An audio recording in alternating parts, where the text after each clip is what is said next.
Ito naman ay po din siya.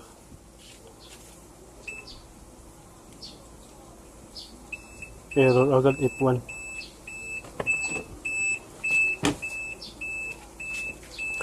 Check muna natin.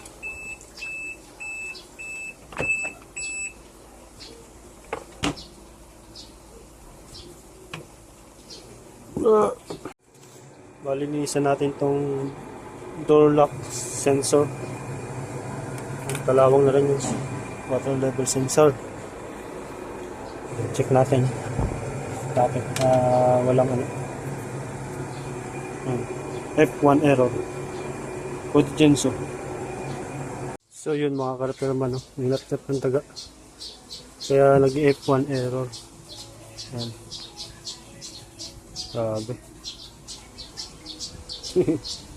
Kaya F1 error eh. Yan. So repair natin yan. Yan o. Buti ito wala. Dito lang. Yan, sensor. So yan, okay na yung washing. Wala nang error. Okay yung wash, dry. Lahat. Okay na.